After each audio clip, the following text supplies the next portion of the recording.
Hello दोस्तों, इस video में वासुदेव शरण अग्रवाल जी का जीवन परिचय हम लेकर आए हैं। मात्र ये 7 पॉइंट जान लो, जीवन परिचय लिखने में जिंदगी भर नहीं भूलोगे। आज के बाद में जीवन परिचय कैसे लिखा जाता है, सबसे ज़्यादा इंपॉर्टेंट ट्रिक के साथ में हम आप लोगों को बताने वाले हैं। वासुदेव शरण अग्रवाल का जीवन परिचय आपके बोर्ड परीक्षा में हर साल पूछा जाता है और ये 7 पॉइंट एग्जामिनर आपके क्या है जीवन परिचय में देखता है और ये 7 पॉइंट हम आपको आज के इस वीडियो में बताने वाले हैं। टॉपर की तरह, टॉपर जो होता है, टॉपर भी सेम इसी प्रकार से वो जीवन परिचय लिखता है। 5 में से 5 नंबर वो पूरा लेकर आता है। तो आज की इस वीडियो को लास्ट तक जरूर देखिएगा। टॉपर की तरह पूरा बिल्कुल बताएंगे कि कैसे आपको वासुदेव शरण अग्रवाल का लिखना है। 7 पॉइंट बस जान लेना है आपको। ये 7 पॉइंट इंपॉर्टेंट है और इसी से एग्जामिनर जो होता है इंप्रेस होता है। ट्रिक के साथ में हम आपको बताने वाले हैं कि कैसे जीवन परिचय आपको लिखना है वासुदेव शरण अग्रवाल या कोई भी अन्य कवि लेखक का है। सबसे पहला क्या आ जाता है, जन्म। जन्म किस में हुआ, ये आपको सबसे पहला है। सबसे पहला जो हमारा पॉइंट है, जन्म। जन्म कब हुआ? 1904 में। वासुदेव शरण अग्रवाल का मैं बता रहा हूँ, यहाँ पर और भी अन्य कवि या लेखक आ जाएंगे। 1904 ईस्वी। कहाँ पर हुआ था? मेरठ में। पूरा आपको लिखना है, ये नहीं कि अब एक ही लिखिए, मतलब 1904 में आपका जन्म, यानी इनका जन्म हुआ था वासुदेव का, तो आपको इतना ही लिख देना है। आपको पूरा लिखना है। इनका जन्म स्थान भी कहाँ है?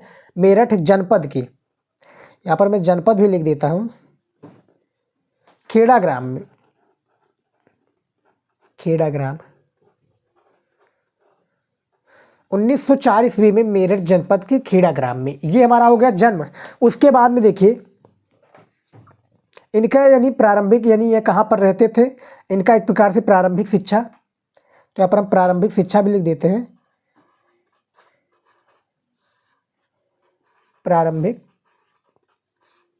प्रारंभिक शिक्षा काशी हिंदू विश्वविद्यालय। काशी हिंदू विश्वविद्यालय। विश्वविद्यालय पूरा आप लिखिएगा, लेकिन यहाँ पर मैंने छोटा कर दिया है। उसके बाद में प्रारंभिक शिक्षा हो गया हमारा। अब बात करेंगे इनको कौन कौन सी भाषाएं आती थी। तो भाषा के बारे में हम आपको बता दें कि इनकी कौन कौन सी भाषाएं हैं, इन्होंने कौन कौन सी भाषा में अपनी स्टडी की है, पढ़ाई की है। तो इनका आती थी पाली। देखिए पाली हो गया। उसके बाद में संस्कृत एवं अंग्रेजी। संस्कृत फिर अंग्रेजी।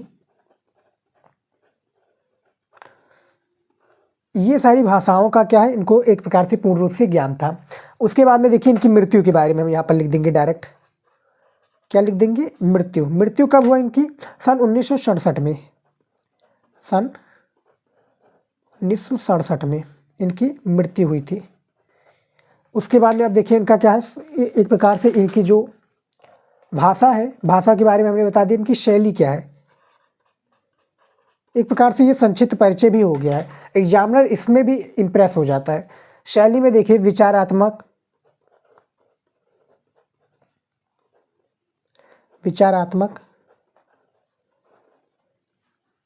फिर व्याख्यात्मक,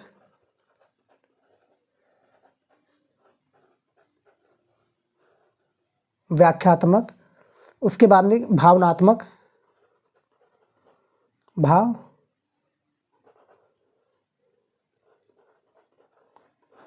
और एक आप और लिख दीजिएगा उद्धरण। यानी शैली है इनकी। 6 क्या हमें 7 या 6 पॉइंट हमें बताना है, इसके लिए हम 7 यहाँ पर ऐड कर दिए हैं। यहाँ पर देखिए उसके बाद में इनकी प्रमुख रचनाएं।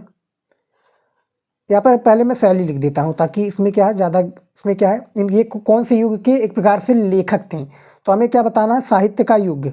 गद्य के थे ना, तो गद्य के हमें गद्य का युग इस तरह से आप लिख दीजिएगा। शुक्लोत्तर युग के लेखक थे। किस युग के? शुक्लोत्तर युग के। अब यहां पर हमारा आ जाता है रचनाएं। रचनाएं के बारे में हम बता दें कि पृथ्वीपुत्र, कल्पता, आपको पता ही होगा, ऑब्जेक्टिव क्वेश्चन में ज़्यादा पूछा जाता है। पृथ्वीपुत्र, कल्पता,